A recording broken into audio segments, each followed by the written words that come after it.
Hello. I greet everyone who's in this program today. My name is Dr. Sujit Chatterjee. I am part of the team that looks after the Dr. Hiranandani Hospital at Powai. And I am joined by two of my colleagues, Dr. Sundar Krishnan, as well as Dr. Atul Rane, both of whom are physician and pediatrician at the Hiranandani Hospital at Thane. So I would like to greet each and every one of you, and today is a very important day. It is important because Mumbai and India have started the fight against COVID through the process of vaccination. So, since we are in the process of vaccination, we wanted to discuss today and make it absolutely holistic about all forms of vaccination. It doesn't necessarily relate to COVID. So, therefore, I would like to sort of cut the cheese and get to the chase by starting off this program on the fact that there is vaccination and there are different forms of vaccination. And there is the adult vaccination as well as the pediatric vaccination. And as I had said, I'm blessed with both of my colleagues, Dr. Sundar Krishnan as well as Dr. Atul Rane, being with us, who would very constructively and with complete authority tell us about this vaccination. So let me just start off with Dr. Sundar. Dr. Sundar, why do we need vaccination? Thank you. Thank you, sir, for that kind introduction. A very good evening to all of you. As Dr. Chatterjee told us, today is a very historic day. We've started the vaccination program for the whole of the country. Our Honorable Prime Minister has initiated and he started off with this campaign, and I'm sure this is the beginning of the end for COVID. Coming back to the question is, why do we need vaccination? Now, this I would probably put it as something where the vaccination for COVID is probably like the game changer. It's like the end game, the exit strategy that we have. And with COVID, we've used a lot of different treatment modalities. We have had a fair degree of success.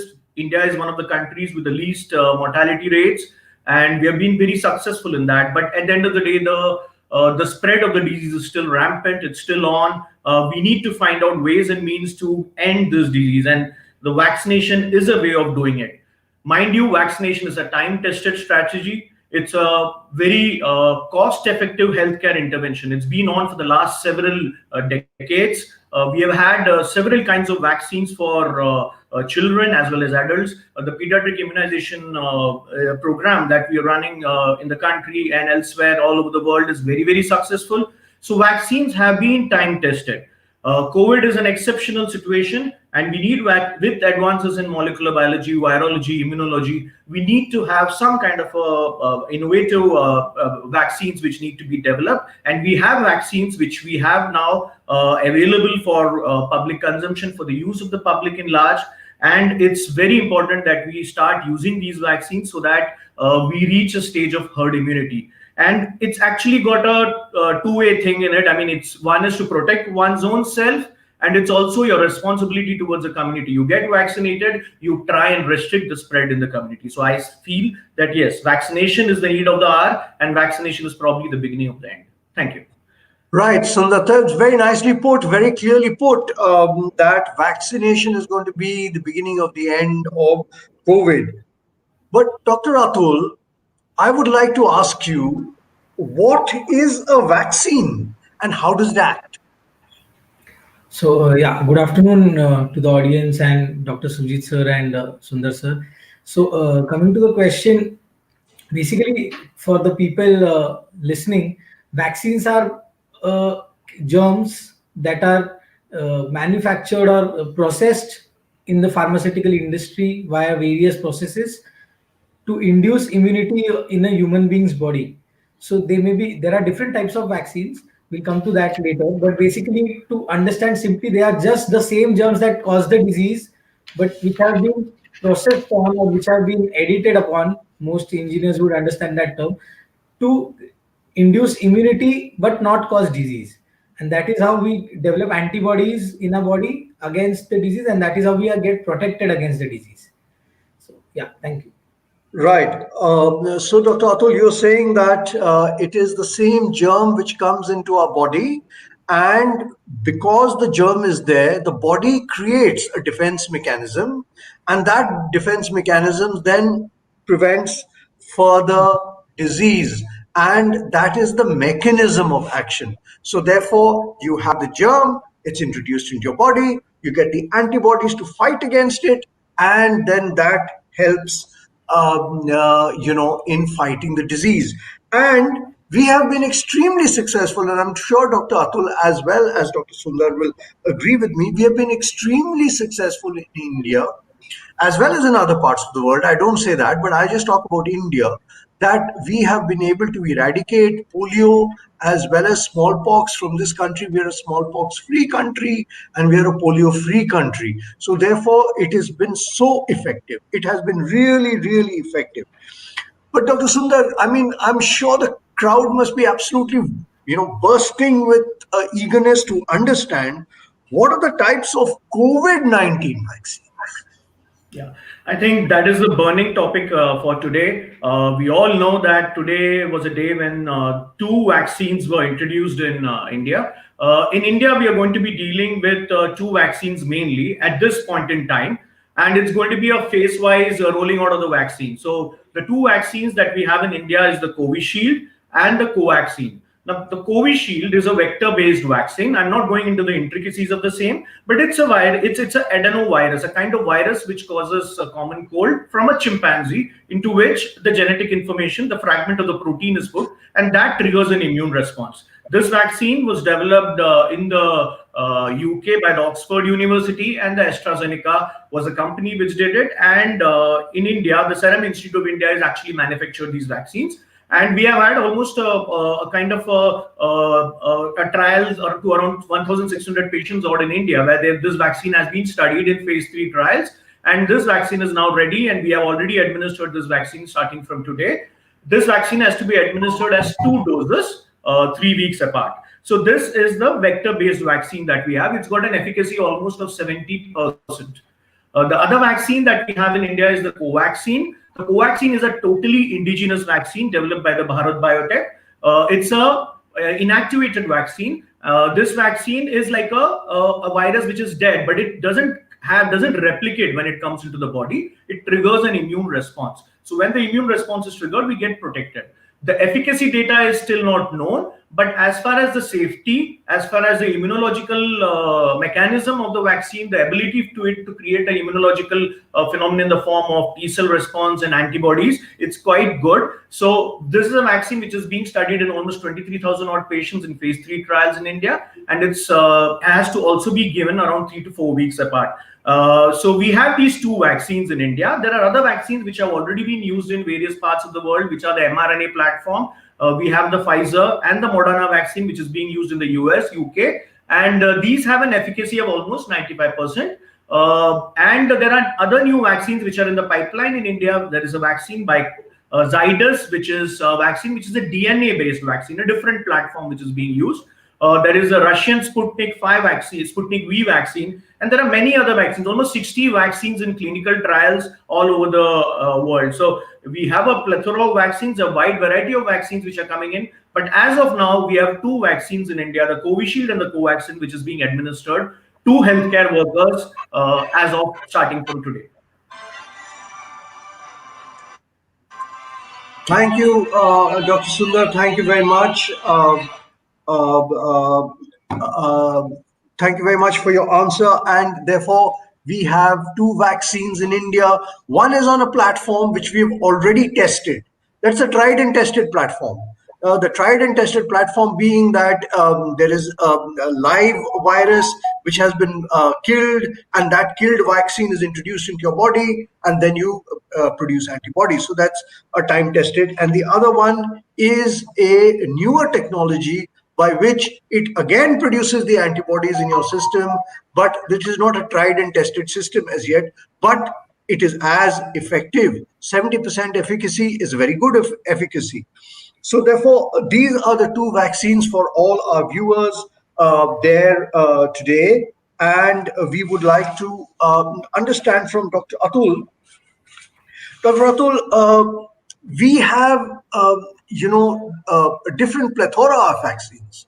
Now, I would like you to take us through, for children, the BCG vaccine as well as the MMR, the influenza vaccine first. Then, after that, what I would like you to talk about is the COVID vaccine in children. So therefore, I would like you to take us through the routine stuff that we do, that is the BCG, MMR, influenza, etc., and then uh, COVID and children. Okay. So the first part of the question. So there are almost 25 to 27 vaccines that are available all over the world. In the Indian national program, there are around vaccines for around 12 to 13 diseases, which the government provides free of cost all over India to children, specifically less than 5 years of age. So, starting right from birth, the BCG vaccine and the polio vaccine are given to all children born all over India. It basically protects against tuberculosis. Then there we have some vaccines called as DPT, which protect against diphtheria, tetanus, pertussis. Then we have MMR, which protects against measles. And then we have further vaccines coming for rotavirus, that is protects against diarrhea. So, and then we have a schedule which spans over the age of 5. Some of these vaccines, there have been studies showing benefit for BCG vaccination in COVID, and there has been sufficient evidence. But still, probably in a year's time or 2 3 years down the line, we will know whether that association is really significant. Coming to the question of COVID vaccination in children, the issue, as we all are aware, as the audience is aware, that COVID fortunately has not attacked the pediatric age group as much as the adult and the elderly age group. And that is why, so COVID has not been fatal in children as of now. So what that has done as a good news is we have less data about how COVID is affecting children and why it is affecting lesser children. We don't know whether it's the immune response or whether it's their vaccines or whether it's their immature immunity that is protecting them. And that is how, since these vaccines have been studied, as Dr. Sundar sir said, these are in trials already in phase 1, phase 2. All the companies have started with trials in adults, since we need it for emergency use. All vaccines have been licensed under the EUA, that is emergency use authorization. So all vaccine companies have studied these vaccines in adults, and there are only few companies which are now currently doing studies in children above 12 years of age, but they are still in phase 1 or phase 2. By the time we have data and we have information of use of COVID vaccines in children, probably it will by the end of this year. But as of now, all these vaccines that Dr. Sundar spoke about are licensed for people above 18 years of age. There are no vaccines, COVID vaccines for children as of now anywhere over the world, and probably they don't need it at this point of time. Yeah, thank you. Yeah, Dr. Atul, that's very well put. So therefore, we know that basically everything is focusing around the adult, but there are incidences of children who've got the disease. So therefore, till now, as Dr. Atul has pointed out, and I would like to tell my viewers that there is no guaranteed vaccine for children against COVID. Now, Dr. Sundar, I come back to you. I mean, it's just like a ping pong. I'm alternating between the two of you. So, therefore, what would you feel are the safety concerns as far as the COVID vaccine is concerned? Yeah, that's something which is very topmost on people's minds. And when they want to take a vaccine, they're always concerned about the safety of vaccines. One of the valid reasons for that is normally vaccines take a period of close to 5 to 6 years to develop, right from the preclinical stage, right up to the time they're administered to a person. Now, these are exceptional times, and these are times where we've actually speeded up the whole process. So there are various phases in a creation of a vaccine, right from the preclinical stage to the phase 1, phase 2, phase 3, and then finally there is a manufacturing which is done in distribution and administration. Now, this whole process gets speeded up, and it's actually speeded up because we are dealing with an exceptional circumstance. Mind you, these are all going through regulatory authorities, so there is a safety data which is submitted and then it is taken past these authorities. Only thing, it is fast track. So as the phase 1, phase 2, phase 3 trials are being conducted, the manufacturing of these vaccines are also going on simultaneously, because they should reach the finally the patient at the right time. So the safety is definitely not something which we need to be concerned about, because it's going through the drug regulatory authority of the country. And whatever we have in terms of the various adverse reactions, as far as we've seen now with the various trials with the various vaccines, have been far and few in between, and these are less, just like we have with any other vaccines which have been used in the past. So I think one should not be worried so much about the safety of using these vaccines. I think one should go ahead and get oneself vaccinated and protect oneself as well as the society at large. Thank you. Dr. Sundar, I want to again persist in this manner, is that today there's a plethora of literature and the WhatsApp university is agog with so many messages which are coming about different side effects of the messenger RNA vaccine which has been manufactured by Pfizer, as well as side effects of the vaccines which have been made by the Serum Institute, or even the Covaxin, which is the live attenuated vaccine. So therefore, I just want you to put at rest the The apprehensions amongst people Yeah, see that the side effects. the WhatsApp university is not absolutely accurate. Very much. I mean, what we need to understand is there are conspirational theories for everything, and that goes the same with vaccines as well. Whatever side effects have been observed in the trials, these have been side effects which are related to probably the use of the administration of the injection at the site of the vaccine. You may have pain, you might get fever, you might get some muscle pains, you might get some joint pain. So these are very minor side effects that have been observed, and which are not very significant. There are these odd cases of some demyelinating diseases which have been opened. Even that has been disproved over a period of time. So by and large, these vaccines are very safe. Now, if you're looking at the Covaxin, which is an inactivated vaccine, this is a platform which has been tried and tested. And we have used vaccines like this before, and we have not had any issues at all. As far as the vector-based vaccine go, even they have been found to have not very significant side effects. And these are trials which have been conducted for over 3 months. And over 3 months, 2 to 3 months, there have been hardly any side effects which have been observed in close to 11 to 12,000 odd patients when we talk about the Covishield. So I think we should put these things to rest, and we should go ahead and safely take the vaccine. I mean, this is a concern which is not really justified at this point in time.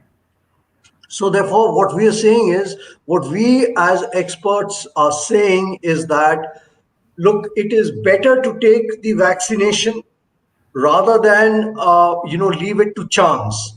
And please not be influenced by articles which start appearing. They look very scientific in its presentation, but it may not be scientific in fact. So Absolutely. therefore, it looks very nice, but it doesn't hold water. So that's another very important point of view that I would like to, pose today to the viewers by saying that there is no question of not taking the vaccine. As Dr. Sundar has said, that there is a platform which is tested, and there is a platform which is new. So if you have apprehensions, then why not do something which is time tested? So therefore, there is a time tested approach and there is a newer approach. Both have positives, both have some negatives. So a slight pain in the area where you've been injected, little feverish feeling, it happens with everybody. So therefore, we need to understand that it is good to take the COVID vaccine, but the choice of taking which vaccine is ultimately scientific and is up to you. So now again, I come to Dr. Atul. Atul, I would like you to clarify, what is this importance of vaccination right from childhood to adulthood?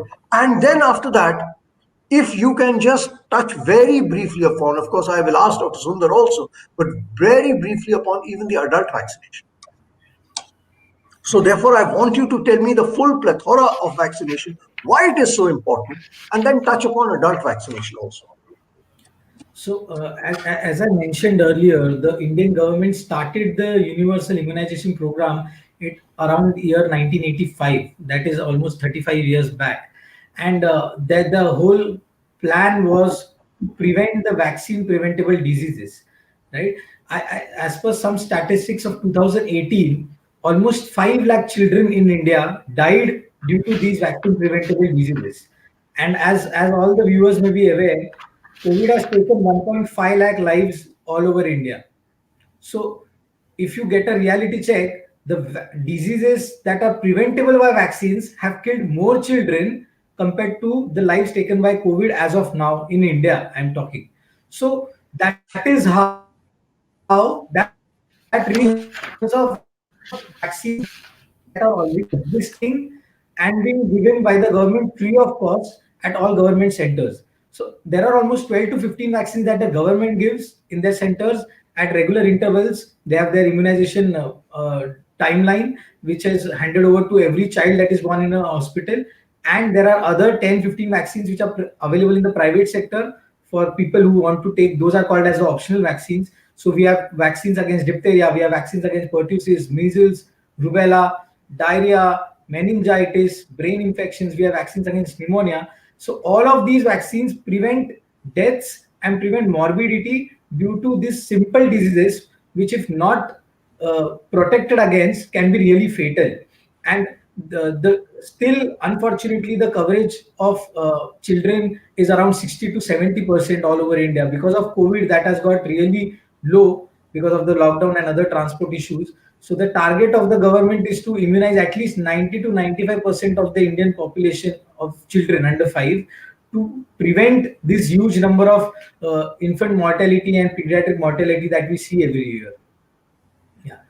So we will go to the adult vaccine if Dr. Sundar sir can answer that. Yeah, just like you said, I mean, it was a very apt point which you brought out, Dr. Atul, that it's only 60 to 70% coverage even for the pediatric population. So what to say of adults? Because if you talk of adult vaccination, that itself seems like something which people are really unaware of.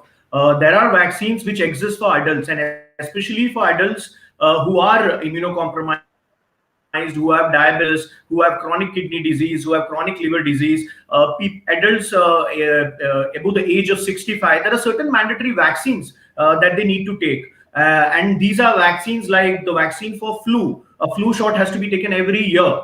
The vaccine for influenza, that is. And there is a vaccine for pneumonia. There are two vaccines which exist for pneumonia, which is a Pneumo 23 and a 13 valent vaccine. There are vaccines which exist for hepatitis A, hepatitis B. There are vaccines for meningococcal meningitis. There are vaccines for chickenpox, which have to be administered to adults because there is a sizable number of adults who may not be exposed to chickenpox. There is a vaccine for varicella zoster. So these are various diseases for which vaccines do exist in the adult population. And especially with COVID, now it has become very important that we protect the lungs. The lungs are one of the major target organs for COVID. And if we have other infections like influenza and pneumonia, we are dealing with a greater problem. So if we vaccinate these individuals with a flu virus vaccine or a pneumococcal vaccine, it actually helps in decreasing the the extent or the involvement of the disease of the lungs. So it's very important and imperative that people are aware of the various vaccines that exist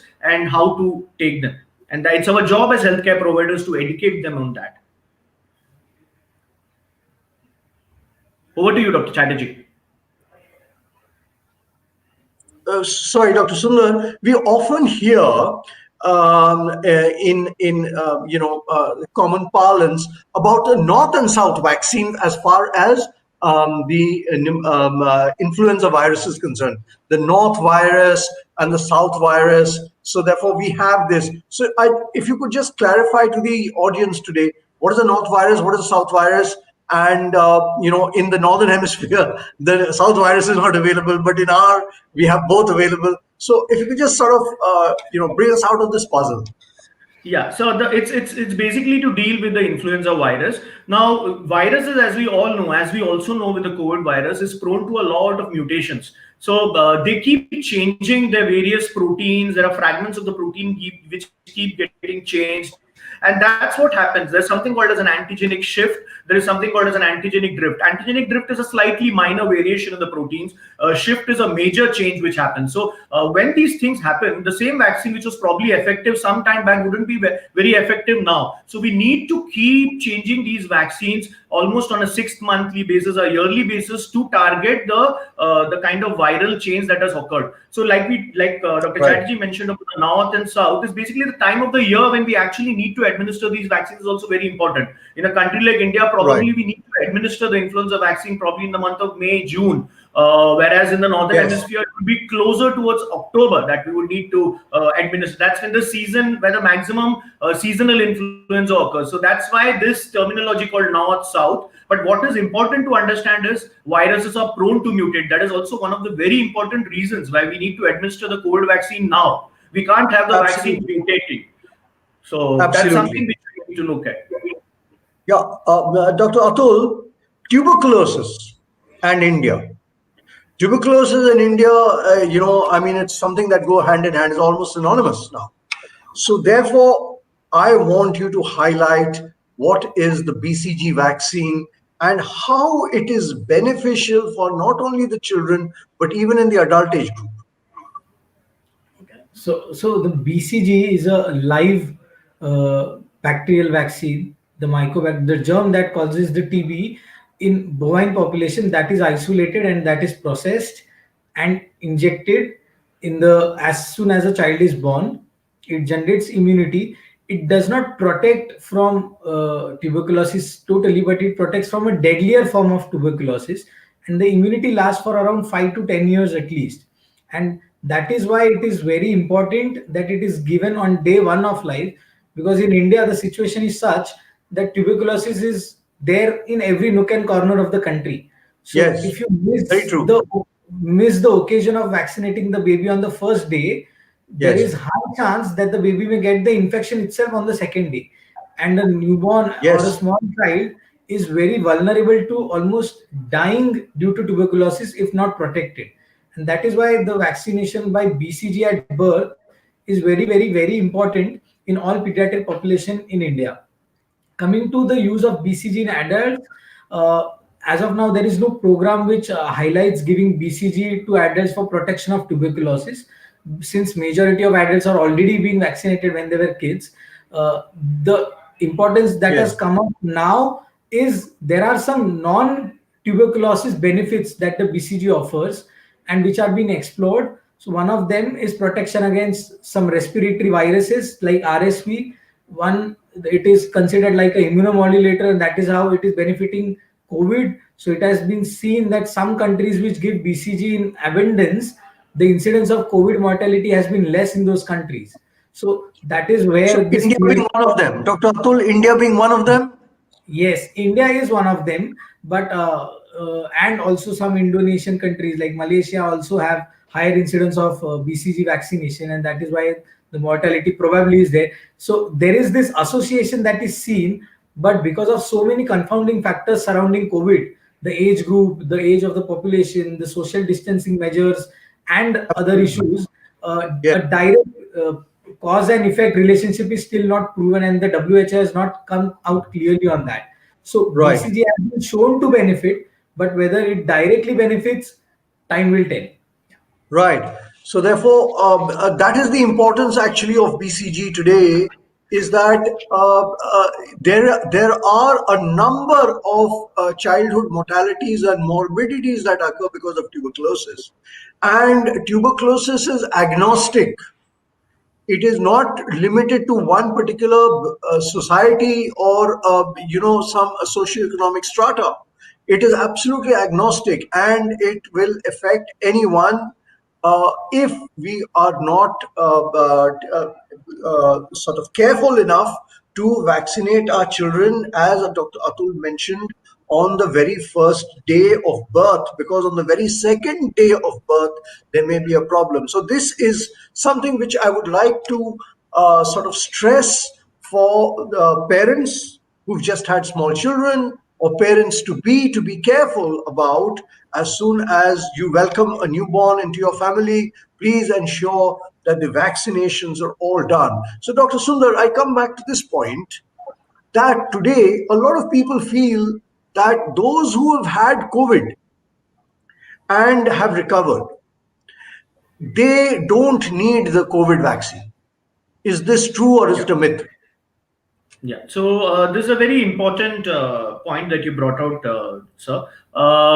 People who have recovered from COVID because of the natural infection, uh, it's been seen that the antibodies last for probably close to 3 months, and then they gradually start wearing off. So the neutralizing antibodies, the protective antibodies, tend to wear off over a period of time.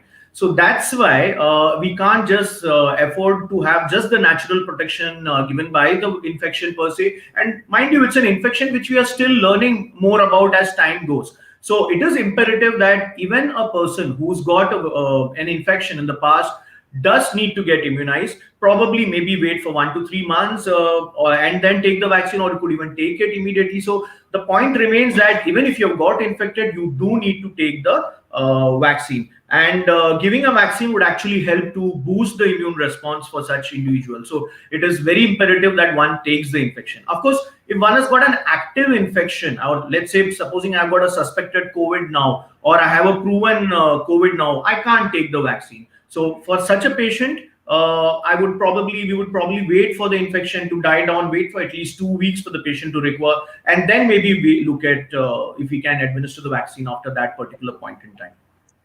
But there's one of the questions from our viewers, and I want you to take that, Dr. Sundar. Yeah. The question is very pertinent. Therefore, we have a patient who's had COVID, and as you say, that the patient should be vaccinated. But do you need to do an antibody level before that? No, that is something which is not mandated. As far as our government regulation or the things go, we would be giving vaccination universally to anybody who, as in a phase-wise manner. So we don't really need to check for the antibody levels. I mean, this is a personal choice. If you still need to want to check your antibody levels and take a vaccine, that's a different story. But it's not a mandatory thing. We don't need to look at the antibody levels. In fact, if there are different categories of patients. A patient who would have a mild infection might hardly have any antibodies, whereas a person who's actually got a severe cytokine storm would have much more antibodies and probably a milder infection. So there's no point in testing the antibody levels and then taking the vaccination. I think one should safely go ahead with the vaccination if that is what the viewer Right. wants to ask. Right. I think that is a very, very important point for our viewers. That look, some people may say that, all right, you had COVID, so test your antibodies and then take the vaccination. But reality of medicine is thus that you should take the vaccination.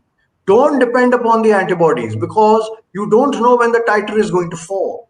So therefore, it is good to have a vaccination which might act even as a booster. Dr. Atul, to you, now we had a problem in this lockdown. Now, a lot of people, lot of parents have missed the vaccination schedule for no fault of theirs. So now, if you missed your vaccination schedule, how do you get back into the cycle? If you could just kindly make this absolutely threadbare for the parents who are watching the show and feel that I have missed some of my children's vaccination timings. So, what to do now? Yeah. So just like the COVID vaccine needs 2 doses at fixed intervals of 3 weeks, there are all these other vaccines which have been tested to boost immunity at specific intervals. So, for example, the hepatitis B is given at a schedule of 6, 10, 14 weeks. Then there is the measles vaccine, which is given at 9 months and then again at 4 years. So, every vaccine has been studied to boost the immunity at maximum effect with a specific interval. And that is why it is very important to stick to the timeline, to stick to the immunization card the government provides as per their universal immunization schedule. Now, unfortunately, because of this first of its kind pandemic that we are facing, the government institutes as well as certain private hospitals and clinics were closed there was no transport available, so most of the parents there was a large fear of stepping out of the house for a scheduled Yes. vaccine. So that is why Yes. many people missed out on the entire schedule. What is Correct. important is to come as early as possible and start catching up. So there is something called as catch-up vaccination. The government does it under the name of Indradhanush. So all those children under 5 years of age who have missed certain vaccines due to whatever reasons, personal or global, are supposed to come back and meet the doctor or meet the healthcare worker that they visit routinely for the vaccine, and the catch-up vaccination is planned. So there are intervals that are planned again. We need not repeat the doses that have been given before. We resume right from the moment the vaccines that are pending, and we start afresh again from that point of time. We need not give the previous ones again. So the immunity may not be as better as sticking to the timeline, but it's always better than not giving the vaccine at all. So that is why all those viewers who have missed their vaccines due to some or the other reason, please visit your nearest doctor again and resume the schedule as early as possible. So therefore, now what we would say is, why go to anybody else? They could all go to you, Dr. Atul, because you have really mastered the answer in a manner that is very, very clear. That look, there is something which is called catch-up vaccination schedule, and that schedule should be very well maintained because of the importance of that vaccination. You should not miss the bus, because at a later point in time, one doesn't really know when you have this disease, whether the disease, any disease for that matter, whether the impact will be as much, or it will be, the impact of the disease will be lower. And I want to come to you, Dr. Sundar, is that people say that once I have this vaccination, I am to be immune to that disease. Is this true? See, that's why we have this data about efficacy of a vaccine. So when we say a vaccine is 70% efficacious, when we say a vaccine is 90% efficacious, we are talking about that percentage of the population which is going to get protected. And mind you, with this particular vaccine, now when we are talking of COVID in particular, we really don't know how long the efficacy is going to last. If you look at the trials that have been conducted, there have been trials which have been conducted over 2 to 3 months. So we have data for probably Yes. 2 to 3 months. We don't have data beyond that. So if I am taking a vaccine, I don't really know this efficacy data, is it going to persist in the long run? We can do an extrapolation and say that yes, probably the immunity will last for maybe 6 months, maybe a year, but we really don't know the exact duration for which this immunity is going to last. So if you're going to say I'm just going to be immune, I can do whatever I want, that's not how it works. We need to take these vaccines, yes, to build up our immunity. We don't know the exact duration that it's going to last for, but yes, a safe guess would be somewhere in the range of 3 to 6 months at this particular point in time. As more and more data emerges, Right. we'll know how long we are going to be protected. It's possible, like a flu vaccine, we may need to take a yearly shot of COVID. We don't know. I mean, these are things which we will only know over a period of time. Right. Dr. Sundar, there is another question for you, and this is from one of our viewers who says that, who wants to know if a diabetic person can take the vaccination or this COVID shot so that to prevent COVID, because comorbidities add up to the severity of disease, etc. So this is a very interesting question, is that if you have known comorbidities, should you take the vaccination or not? Yeah.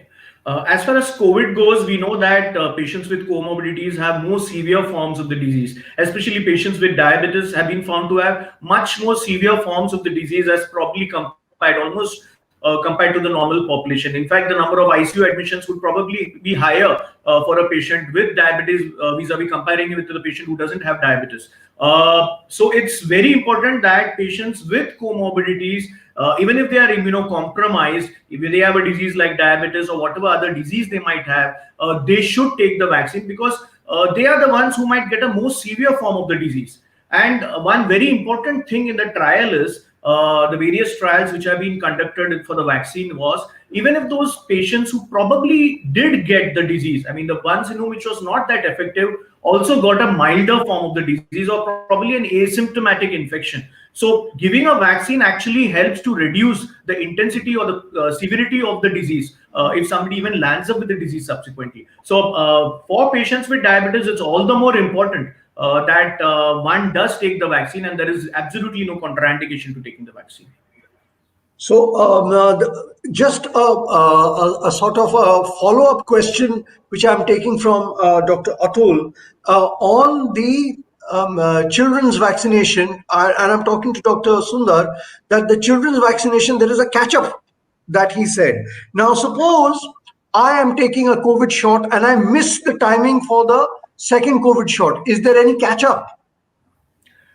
Yeah, with regards the Covishield vaccine, we are aware of the fact that the vaccine can still be taken up to 3 months. So even if you miss the 28-day dose, we could probably still take it up to 3 months, because there is a definite immunological response and there are antibodies which are there. So there is some kind of a catch-up which can be done. But mind you, there is one very important thing that you need to understand is there cannot be interchangeability of vaccines. One cannot take two vaccines of different types. We have to still stick to using the same vector-based vaccine, which is the Covishield in this particular case. So there is, if you are looking at a catch-up, yes, in certain instances, yes, you can. But by and large, we should try and avoid that and take the vaccine in so that we develop maximum immunity in the minimum amount of time. Right. I think that is extremely important, because even if you miss one dose, you may be able to take the next dose. So do not forget to take the next dose, is what this august body of doctors are telling you.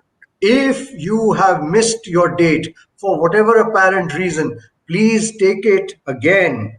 Now, both Dr. Sundar and Dr. Atul, I think you all will need to share this question, is that the newer strain of the virus that has emerged in Great Britain, and so much so that even India stopped taking people for some short while from the UK. There were no flights, etc. So this newer mutant, Dr. Sundar, is people say that it is more infective in the sense that the transmissibility is higher, but it may not be as virulent.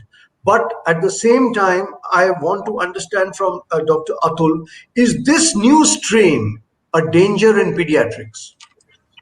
So whoever wants to take it off first can do it. Yeah. So I'll start.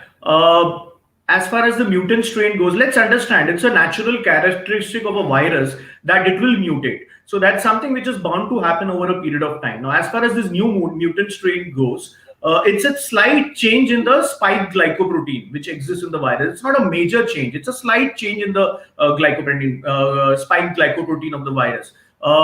I would like to probably give an example for that. It's like probably you have a model of a car. The car has, you have the same model, but different colored car, or probably with a different nameplate. So it actually is not changing the model of the car. The virus still remains the same.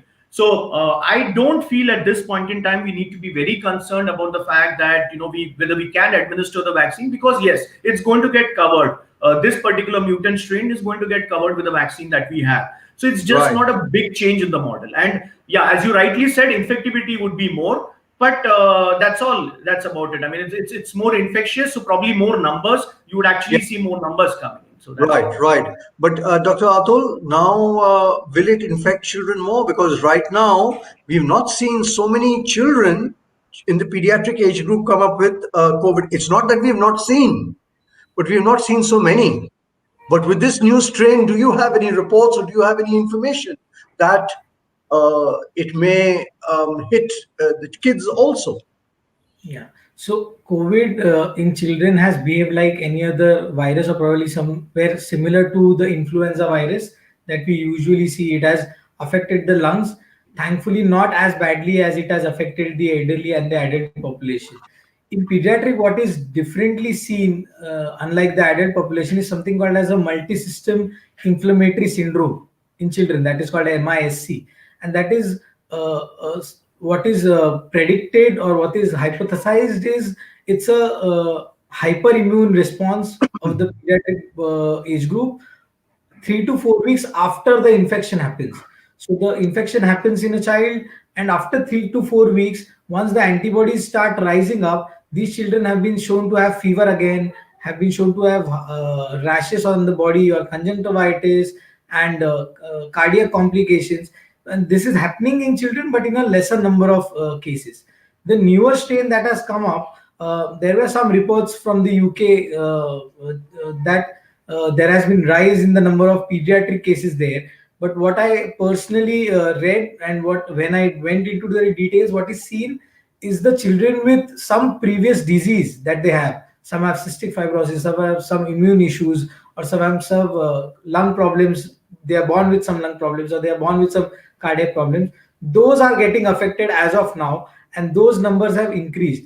Now, whether what the UK doctors and the NHS is justifying, since it's winter there, these numbers would have anyways been high in the hospital, and whether Hmm. it is this Right. newer strain that is contributing to those high numbers, or whether it is the winter and whether it's the usual peak in pediatric admissions, it is very difficult to comment. So as of now Right. in India, at least there is no robust information of the newer strain affecting children more. In UK, yes, but there is again not that direct evidence of isolation of the newer strain in pediatrics compared to older strain in pediatrics. So it's more or less as of now same at this point of time. Probably near next 1 to 2 months we'll have a clearer picture. Right, right. So time will tell whether the newer strain is more dangerous for children, or the children can get more affected. So therefore, some either preventive measures need to be taken, or a new vaccine should be in the horizon. I quite take your point, and that's very well put a point. But Dr. Sundar, people feel that once you are vaccinated, off comes the mask, and we put our hands around each other and move around. Now, this is something that we are seeing already. But what I would like to know is that does the mask come straight off? I wish that could be true. One important point which I would like to bring forth is wearing a mask is not just protection against COVID. I think the number of probably tuberculosis patients, the number of other diseases which are transmitted True, by the respiratory route have actually come down because of true. these COVID appropriate behaviors. Now, Right, coming back to so that's a very important thing which we have not realized. Probably it's a blessing in disguise that we've actually managed to get these other diseases also under control because of these behaviors that we have adopted.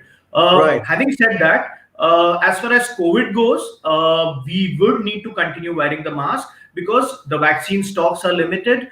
We are going to Yes, be doing this immunization program in a phased manner. There's still going to be infections. As long as there are infections, there is a possibility that we might transmit the infections. So we cannot afford to let lower our guard. We will have to continue to wear the mask. We will have to do the hand sanitization and hand washing techniques need to be adopted continuously, at least probably the next 6 months and maybe a year, maybe. So we definitely need to continue with all these behaviors, and we can't just lower our guard and just go around doing whatever we want. right. So therefore, what we are saying is that there's going to be a new social order. The new social order should come top down from the adults teaching the children. But Dr. Atul, what would you sort of recommend for schools and school children with this new social order that we are talking about? What would be your recommendation and advice to parents on how they should teach their children to be in school? Because children are children, kids are kids. They have to be naughty. So, therefore, what is your advice for them? Yeah. So in the lockdown, kids have been home. I have seen newborns coming with face shields, and I have seen toddlers move around with a mask in their neck, and some wearing some shields like helmets. So parents have been innovative in protecting the children. Any child more than 1.5 to 2 years of age is cooperative and mature enough to understand to keep a mask on when instructed by the parent. Obviously, while paying they tend to be ignorant and the mask falls off, or they tend to touch it 100 times. So there were some guidelines that came up in the beginning of the pandemic to not give masks to children, because Right. infrequently they keep touching it more, and then they keep touching the nose more rather than Right. without the mask. But Yes. now, with time that the disease is in the community, and Right. once children start going to schools, there will be more physical interaction between them. Wearing a mask and teaching children cough hygiene, to cough in their elbows, and to maintain a social distance. What is most important, all parents have bad habits to not miss school and to have 100% attendance. All Right. viewers would need to pay attention to this point. If your child has cough cold, Yes. please do not send the child to school. Right. You may go ahead and do the testing, prove him to have COVID, not have COVID. There is always a minor chance that there may be the virus particle. Your child may be healthy, other than just the running nose. But one running nose child can infect almost 10 to 15 children in 1 hour of play. So that is what we all need to learn from this pandemic. So in future, in the next 1 year or so, since children are not going to get the vaccines, they are continuing to get the infection some or the other way from adults, from the community, and they'll continue spreading it. So till the pandemic subsides, till the peak ends, all children have to be taught these cough hygiene measures, coughing in the elbow, use of sanitizers. Probably the school should take care of that. And please do not send your sick children to school. Avoid, that would be healthy for the child, because the child would recover faster at home and would be easily monitored, as well as it will protect all 100 children that visit the school on the same day. So it's a very responsible social activity that the parent would be doing by not sending the child to school. And the teachers have to be attentive also. So the Right. moment they see a child having cough or some sneezing or running nose, they can guide the child to visit the home again, or probably call up the parents and take away the child. Yeah. Right. But what about Dr. Atul? What about children going down to play in the garden, mixed with other children? What happens then? So till the lockdown was in effect, even that was prohibited. But But obviously, as now, everybody has resumed, even the adults have resumed their play activities under, obviously, under government jurisdiction. There have been new rules and regulations that have come up, so children can go to play downstairs. But the precautions that I mentioned, that the parents have to take and have to teach the children, still stands true. They have to ensure that the children play with minimum number of other children, have minimum contact. They can play amongst themselves, or have a fixed group who meet each other and keep their hands clean. They come home and take a bath. They take a bath before going to play. They come home and wash their hands, or probably arrange some sanitizer or hand cleaning material or soap and water in the play area at regular intervals. And again, the cough hygiene measures. And obviously, if the child is having some running nose or cough, do not send the child to play. So these measures, I think, should be effective enough to arrest the spread of the disease amongst the pediatric age group. so Dr. Sundar, from learning from children, what is society's responsibility today in prevention rather than cure? This I think this this pandemic has actually taught us a lot of things. It's been a great learning experience that prevention is something that we need to look at very strongly. As you know, we discussed about adult vaccinations, and that's something which is probably not very talked about, and it's something which all of us as practitioners, as well as the viewers who are viewing this program, need to understand that we can prevent a lot of diseases in adults, or decrease the severity of disease in adults by giving vaccinations in adults. So that's something which should be a take-home message for everybody watching today. That being said, we should continue to adopt these measures. These are all good measures. I mean, these are all measures which can help us to prevent a lot of diseases. It's not just about COVID. Doing hand washing is something which is something which has been a common practice in the hospitals. When we go and see patients, we use these techniques very commonly, and if it can be translated or it can be adopted by society at large, it goes a long way in preventing a lot of these diseases. So I think prevention, which seems to be a prevention is better than cure, which is an old adage which is still holds true. and this pandemic has actually taught us that. Correct. I agree with you 100% because I remember as a child when we used to come home, the first thing our parents would do was to send us to the toilet, go wash your hands with soap and water, and we had to remove our shoes outside the house and we had to wash our feet, and only then you would have your meal. So it was so important, and we couldn't really understand why this was being done. But just imagine one pandemic, and we revise the entire education that we've had through life. One more question one of our viewers would like to know, Dr. Sundar, is that people who have thrombocytopenia and bleeding disorders, can they be given this vaccine? I think that would be a yes. What do you feel? No, the only point is because this is a intramuscular injection. There is could be a chance if there is a thrombocytopenia or there's a bleeding disorder, there could be a slight chance of a hematoma or something developing if there is a chance of a bleeding disorder. So one may have to be a bit cautious as far as patients with bleeding disorders or thrombocytopenia go. So I think one needs to take a little bit of care when one has these problems. So, but Yeah. I think broadly, I think we can generally look at it as a safe vaccine in almost all Absolutely. disease categories.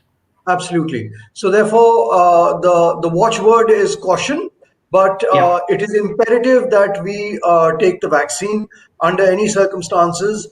Even those who are immunocompromised, there was some talk about what happens to immunocompromised patients. Immunocompromised patients, also people who have kidney disorders, also need to take the vaccine. You may have to take one additional dose. That I don't know. I mean, Dr. Sundar could clarify that for us if an additional dose is required. What would be the body's response? Even that we don't know at this particular point in time. So I think we've had a very interesting session, and I would give my speakers 1 minute time to give their closing comments on immunization, vaccination, COVID, just a summary. So 1 minute each to each of you. So Sundar, you start. Yeah. So this has been a very interactive session. Thank you to the audience for giving us this opportunity. This is a very historic day for us because this is a day where it's a very proud moment for all of us Indians that we've started off, kickstart the vaccination campaign in India, and it's imperative that all of us follow what the government wants us to do.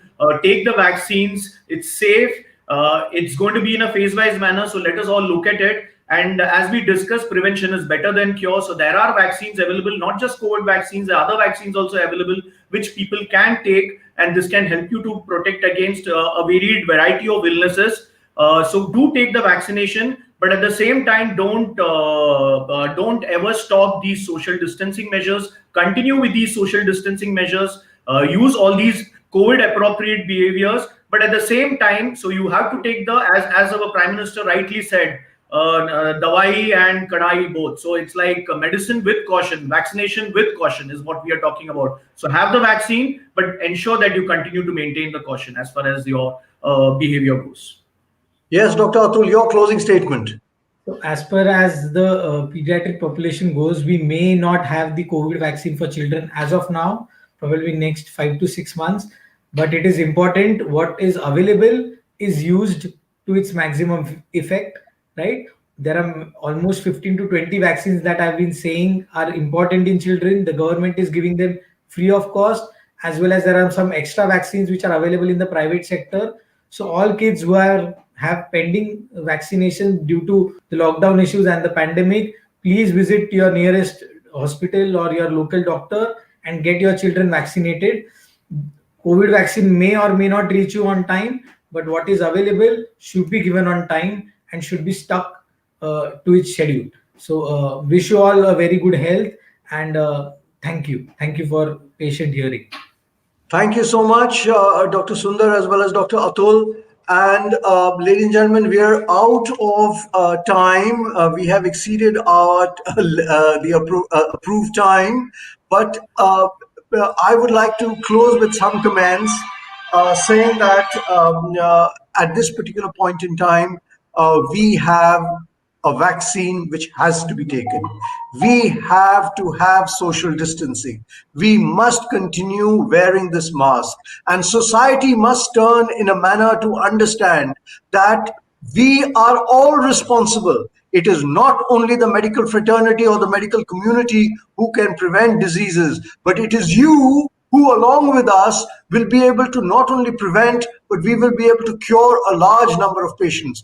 Vaccination is very important, and I think Dr. Atul and Dr. Sundar have brought this out very eloquently and very, very clearly for the common person that there is no shortcut to prevention of COVID disorders or any other disorder for that matter. And Dr. Atul had clearly mentioned that tuberculosis is something which would harm us even more. There are a lot of children who, without vaccination, have lost their lives. And so, therefore, if we are careful, then we will certainly be able to prevent more and more diseases and disorders, and have a very healthy country and a very healthy people. With that, thank you very much, all of you, and be proud of the fact that today India has started rolling out its vaccination program, and it might turn out to be one of the largest vaccination programs in the world. So be proud to be Indian. Thank you, ladies and gentlemen, and thank you, my speakers, Dr. Sundar and Dr. Atul, for a very informative session. Thank you all. Good night.